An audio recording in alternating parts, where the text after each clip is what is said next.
Would you suffer for your art? Would you bring yourself to the brink of insanity for your art? Brad Jones did. I've just recently viewed the feature presentation Freak Out on the cinemasnob.com. And I'm going to tell you right now, I need a shower. The sleazy, dirty twistedness of the movie creeps into your soul and lays eggs into your brain like a fucking cockroach. I love it. It was twisted, it was dark, it was gritty, it was evil, it was everything. The movie just gets inside your head and just you feel different after you watch this movie. It was his first attempt at a full-length movie, and the man did good. The man did damn good. The movie takes place in the 1970s and it's based on loosely based on the night serial killer Dean Grohl had a drug party and eventually murdered and tortured several of his friends. This movie starts off with a teenage runaway and her male friend meeting up with a guy named Wayne and taking him to this guy Dean's house with the promise of drugs and alcohol and all kinds of debauchery that was just wonderful in the 70s. Little do they know that the night is just gonna fucking eat them alive. One thing I love about Brad Jones' directing from the movies that I've saw on cinemasnob.com is he treats music like a character in his movies. Like, the music is just as important as the lighting. It's just as important as the performances. Just as important as the dialogue. Music to him is important, just like music is important to me. The movie is shot in black and white, and it is it's rough. It's rough because it was shot I think 5 years ago.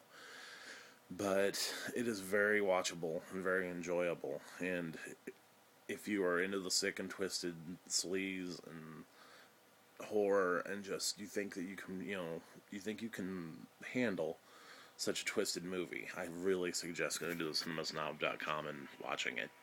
It downloads perfect. It's broke up into 3 sections, so you can be able to watch it just boom, boom, boom. It is censored on the cinemasnob.com, but it's just censored for the nudity, from what I've seen.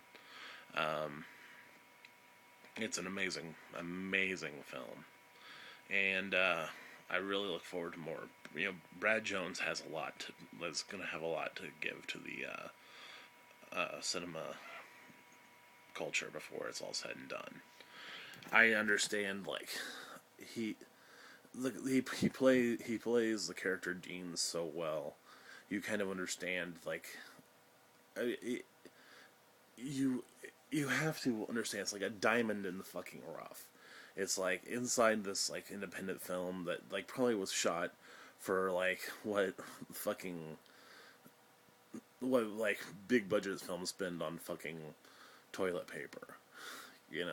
He fucking just pulls a performance out that just gets into your head, and he is amazing, just this amazing, sinister, twisted, almost it reminds me of how Heath Ledger treated the Joker, the Joker character in Dark Knight, as far as how far he got into his role to play such an evil, bad motherfucker. You really end up hating him in the movie because he's so nasty and so fucking gnarly without being over the top. I really enjoy this movie, and I really want to see more of what he has to offer us. That is about. One thing I really like about this is, and I'm not going to give away plot in this movie because all my reviews are always spoiler free. But the movie is shot in black and white, as I said, except for when he's in a certain room of the house where he does certain deeds, where it's like a red light, and It's very sinister and very surreal when you watch these scenes. And it's almost, I mean, it's almost like a living nightmare on celluloid. It's just boom, like, and she's just twisted. I can't, I give it one of my highest recommendations as a film.